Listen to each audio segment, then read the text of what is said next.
You know that sheer visceral panic when you look down at your smartphone and the battery icon is just it's flashing red? Oh, yeah, the dreaded 1%. Right, exactly. You're sitting at 1%, your heart rate ticks up, you start like patting down your pockets for a cable, scanning the coffee shop for an open outlet. It's a very specific kind of modern anxiety. It totally is. Now, Yeah. I want you to take that exact feeling of anxiety and scale it up. Mhm. You are behind the wheel of a 2-ton vehicle. You're miles from home in some unfamiliar neighborhood, and the only charging station on your map is completely out of order. And your dashboard is just screaming at you that the battery is dying. Exactly. It's a nightmare scenario. It really is. And I mean, as we transition more and more to electric mobility, that dread is, well, it's becoming a daily reality for a lot of drivers. Which brings us perfectly to our mission for today's deep dive. We are looking into the rapidly growing world of mobile electric vehicle charging.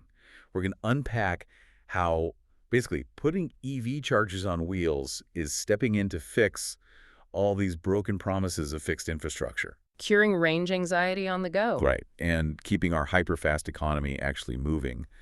And we brought a really wide stack of sources to guide us today. We did? That's a great mix. Yeah, so we're pulling from this dense engineering research paper on mobile charging architecture from the Journal of Advanced and Future Research.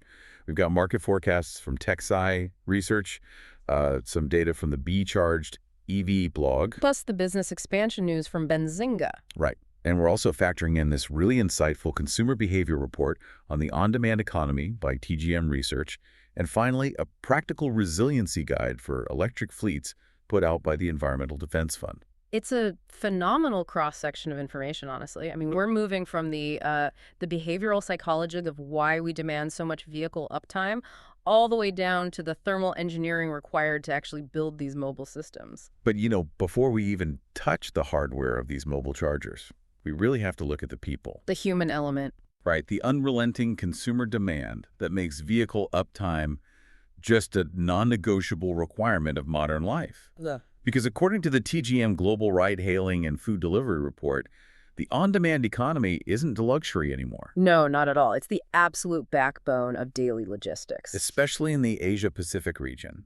The report found that roughly a third of APAC respondents are relying on ride-hailing multiple times a week, and food delivery usage is even higher. Which is wild when you think about the scale. It is.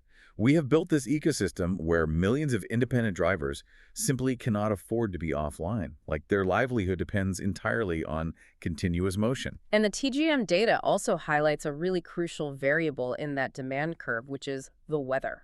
Oh, right, the weather factor. Yeah, nearly a third of people turn to ride-hailing specifically when the weather turns bad. And in places like Thailand, that jumps to over 40%. Oh, over 40%. Right. So when a storm hits, consumer demand skyrockets at the exact same moment that traffic slows down and, driving conditions worsen. But here is the fatal flaw in this whole system. As these sprawling fleets of rideshare and delivery vehicles transition to electric, the charging infrastructure is it's totally failing to keep up with that continuous motion. It's bottlenecking. Severely.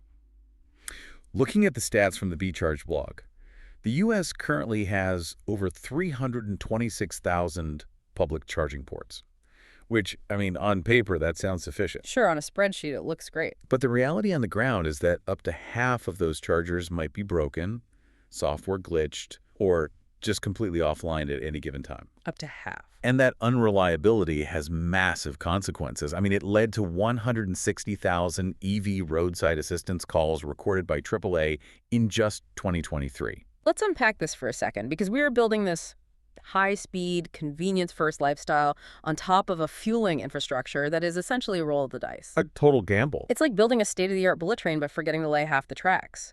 That's a perfect way to put it. And what's fascinating here is that we really have to draw a hard line between two critical concepts: availability versus accessibility. Okay, break that down for me. So you look at a map on your dashboard, right? And the software shows a charger is geographically available. Right, it's a green dot on the map. Exactly. But when you physically arrive, the payment screen is shattered, or the network connection is down, or, and this is the big one, there is a line of 6 cars idling in the parking lot waiting to use it. So it's technically there, but it's not accessible. Precisely. That charger is not accessible. The data points out that high utilization rates in major cities create severe congestion bottlenecks. In Las Vegas, the utilization rate is hovering around 45%. Miami is tracking right behind that. Meaning those chargers are almost constantly occupied. Yeah, and when you hit 40% utilization, queuing theory takes over. Queuing theory. Yeah, basically congestion creates totally unpredictable wait times. If you're an Uber driver, waiting an hour just to plug your car in, and then waiting another 45 minutes for the battery to actually charge, Your whole day is shot. your daily economics are ruined. You're losing your peak earning hours to gridlock because the fixed infrastructure is just failing to scale. So if the fixed chargers are failing, congested, Oh. we're taking, what did the Benzinga article say? Up to 2 years just to get utility approvals to be built. Yeah, 18 to 24 months. It's a real regulatory nightmare. Right. So the industry obviously needed a workaround. They needed an engineering solution to bypass the electrical grid entirely. And that brings us to the MECV, the Mobile Electric Charging Vehicle. It is such a fascinating brute force answer to a systemic infrastructure failure. You're essentially taking a high output power plant and just compressing it into the back of a commercial van. I found the Journal of Advanced and Future Research paper incredibly illuminating on this front because they actually map out the mechanical guts of an MECV. And surprisingly, it is not astronomically expensive to build the baseline model. Right. The JAFR paper has some really interesting cost breakdowns. Yeah, they estimate a fully functional MECV costs about 12 to 18 lakhs rupees to develop, which, for context, converts to roughly 14,000 to 21,000 US dollars. Which really reflects a lot of the global research and development happening in India right now. Exactly. But making it work safely, that requires a highly specialized architecture. Because building a mobile charger is uniquely difficult compared to a stationary one. You can't just, throw a bunch of standard batteries into a cargo van and wire them to a plug. Right. The paper breaks down 5 core subsystems that make this possible. First is the Energy Storage System, the ESS. And the researchers note a strong preference for LFP lithium iron phosphate battery modules. Even though LFP batteries are slightly heavier and bulkier than standard lithium ion? Yeah, but they're far more chemically stable. Yeah, Which is critical when you're, bouncing around a city dodging potholes. exactly. Safety first. Then second is the Power Conversion Unit, or PCU. This is the hardware that takes the stored energy from the van's battery and regulates it into the specific direct current or alternating current the stranded car actually requires. And then third is the charging interface itself, the actual physical plugs like the standard Type 2 or the fast-charging CCS2 connectors. Right. What are the other two? So the fourth and fifth systems are where the safety parameters really take over. You have the control and monitoring system, which relies heavily on IoT sensors and GPS integrated into the vehicle platform itself. And the JAFR paper really stresses adherence to strict international safety codes like IEC 62619 to prevent thermal runaways. Honestly, it sounds exactly like those portable power banks you carry in your backpack at a music festival to keep your phone alive. Yeah. Just scaled up to the size of a utility van, complete with heavy-duty cooling systems. The power bank analogy works perfectly for the concept, yeah. But the mechanics of moving this much energy this quickly require a totally different level of engineering. Because of the heat. Exactly. When you push high voltage DC power into a vehicle battery rapidly, the internal resistance of those battery cells creates intense heat. So they need serious cooling. Yeah, the thermal management system on these vans relies on active liquid cooling loops to pull that heat away. But on top of the cooling, the PCU, that power conversion unit we mentioned, has to perform a highly secure software handshake with the stranded electric vehicle's battery management system. Wait, so the van and the car are actually communicating with each other before any power changes hands? Yes, they are actively negotiating voltage and current limits in real time. If that handshake fails, or if the van pushes more voltage than the car's architecture can handle, the mobile charger could instantly fry the receiving vehicle's electronics. Oh, wow. That would be a very expensive mistake. Very. So the software protocols have to be flawless. It makes the engineering achievement that much more impressive. I mean, you are bypassing the electrical grid, avoiding land acquisition, skipping the civil construction and trenching. You literally just drive the power directly to the car. But there is a catch. Right. The JAFR paper highlights a very obvious inherent limitation. The mobile van itself is a finite resource. Eventually, the van runs out of juice and has to return to a central depot to recharge its own batteries. Which means the hardware is only half the solution here. If your fleet of charging vans is constantly driving back to the depot empty, burning time in traffic, your business model totally collapses. Efficiency is everything. Which transitions us perfectly into the business application of this technology. Yeah. How do you take this heavy, finite engineering concept and turn it into a scalable, profitable national network? You introduce artificial intelligence. Exactly. You add AI, and you dispatch the vans like a rideshare service. According to the Benzinga article and the B-charged EV data, this shift from a hardware focus to a software ecosystem is happening at a blistering pace. Yeah, B-charged EV is a great example of this. They really are. They're currently operating in 250 cities across all 50 U.S. states, and they're aiming for a 1,000-unit fleet. But their edge isn't just the physical vans. It's a proprietary software called PSC AI, their predictive smart charging platform. Which completely rewrites the paradigm of roadside assistance, honestly. It moves the industry from a reactive model to a proactive one. Because the PSC AI integrates directly with a participating customer's vehicle telemetry. It isn't just looking at the battery percentage and waiting for it to hit zero. Right, it's looking at the whole picture. Yeah, it's analyzing the topography of the route the driver is on, the ambient outside temperature which affects battery drain, and even the historical braking and acceleration habits of the driver. That's incredibly granular data. It is. The AI calculates all these variables to predict a dead battery before it happens. It proactively alerts the driver on their dashboard, and with one tap, dispatches a mobile charging unit to intercept them before the car ever stalls out. And they're also deploying this predictive model to address broader infrastructure gaps, right? Yeah, they're launching a program called the Apex 300, which specifically targets charging deserts, neighborhoods and communities that fixed infrastructure developers just simply ignored because the initial profit margins weren't high enough. And their expansion into Mexico City really proves the viability of this model. Oh, the Mexico City stats are wild. They are actively servicing rideshare and Uber drivers down there right now, pushing charge rates of 65 to 70 kilowatts. They're completing full charging sessions in 20 to 30 minutes. Which is significantly faster than the legacy fixed chargers scattered around that city. Exactly. And the market trajectory clearly reflects this demand for speed and flexibility. Looking at the TechSavvy report, they value the global portable EV charger market at nearly $76 million in 2025. And by 2031, they project it to hit just under $232 million. So we're looking at a 20.45% compound annual growth rate. Right. And this growth is being driven entirely by a shift away from slow, alternating current charging toward this new mobile charging as a service model, delivering high-capacity DC fast charging on demand. It's a massive shift in how we think about fueling. Okay, but hold on. Let me play devil's advocate for a second here. I'll go for it. I get the convenience factor. I get that predicting dead batteries with AI is a great consumer feature. But let's look at the underlying physics of this system. We are putting thousands of pounds of heavy batteries into utility vans and driving them around a city, burning energy just to move their own weight through traffic, purely to charge other batteries. I see where you're going with this. The energy required just to propel the van makes this fundamentally inefficient. Isn't this just a high-tech, venture capital-funded Band-Aid for a broken electrical grid? So this raises an important question, and it's the exact critique many grid traditionalists bring up.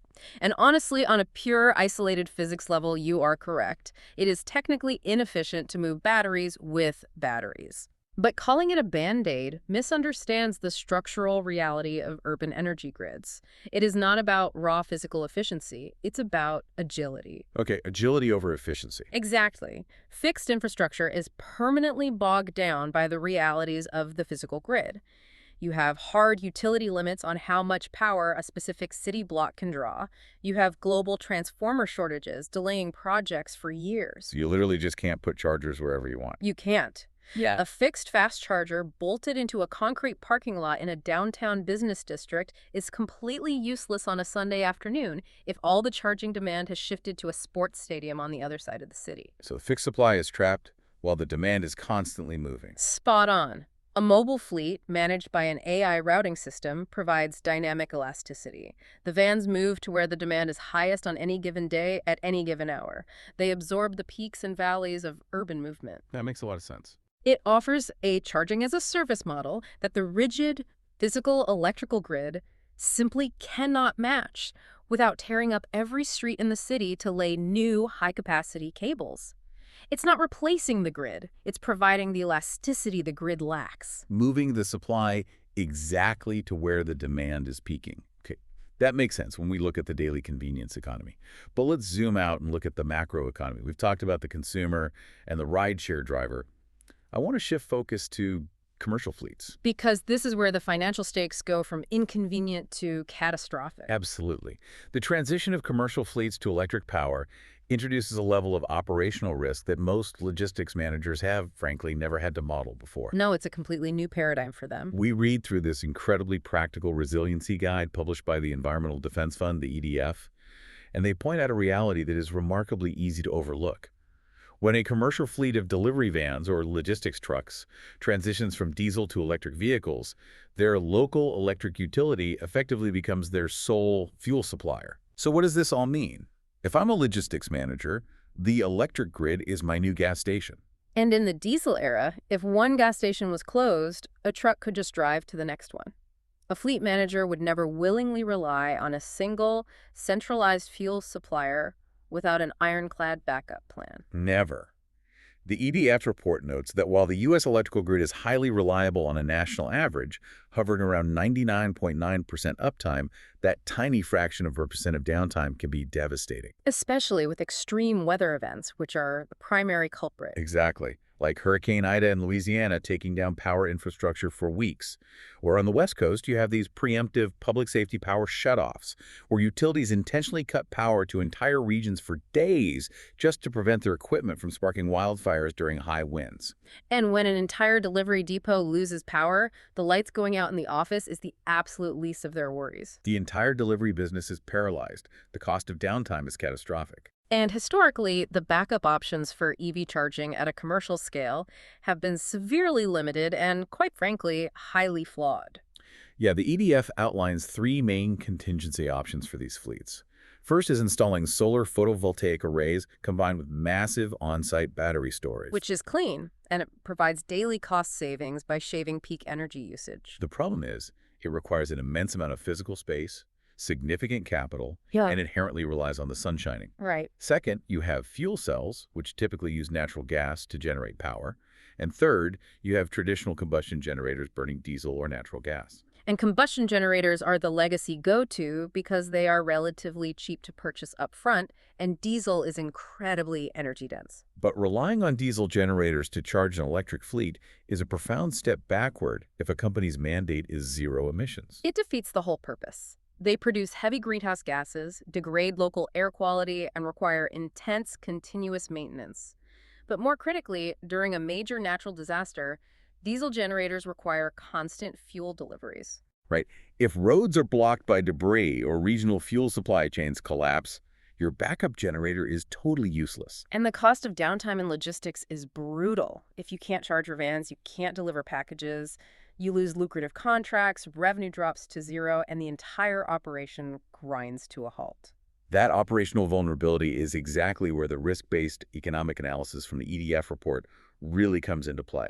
Fleet managers are basically forced to weigh two competing financial burdens. The massive upfront capital costs of buying multi-million-dollar backup battery systems or solar arrays. Versus the rare but absolutely devastating costs of operational downtime during a prolonged grid failure. Exactly. For many mid-sized logistics companies, spending millions on a stationary battery system that they might only use twice a year during a storm makes zero financial sense. It just ties up capital they need for expansion. And this is exactly why mobile charging as a service is booming for commercial fleets.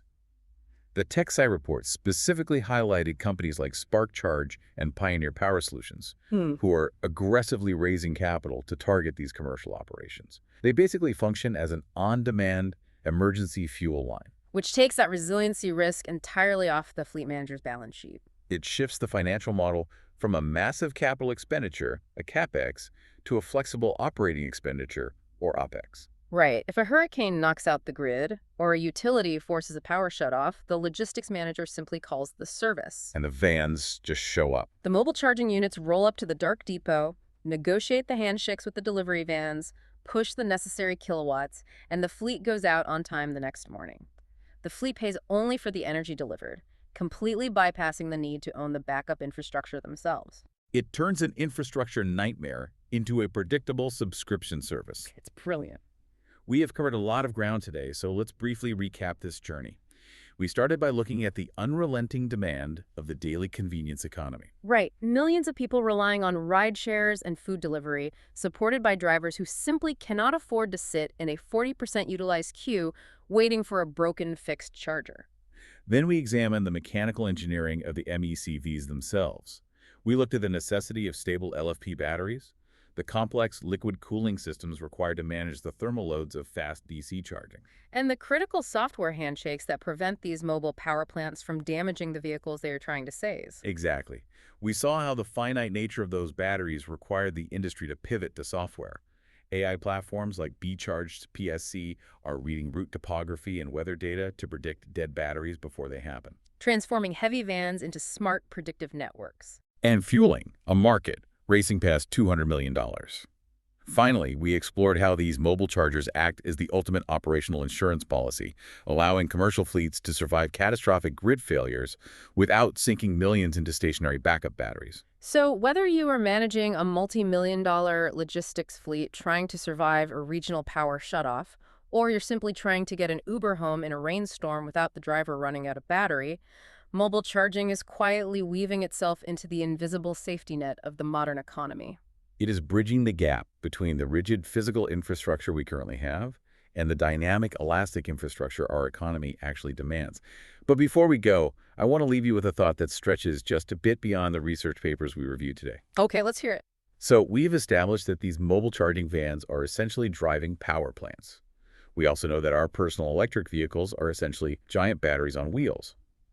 If the software handshakes and the power conversion technology are already this advanced, how long until we see a fully decentralized grid? Oh, wow. Right. Now, imagine a near future where autonomous vehicles are constantly trading, buying, and transferring power to each other in a peer-to-peer network while literally driving down the highway at 60 miles an hour. A self-balancing mobile energy market moving at highway speeds. Honestly, the physics and the software protocols are much closer to making that a reality than most people realize. It's fascinating. It's definitely something to chew on the next time you look down and see your smartphone battery tick down to 1%. Only next time, the charger might just drive directly to you. Thanks for joining us on this deep dive. We'll catch you next time.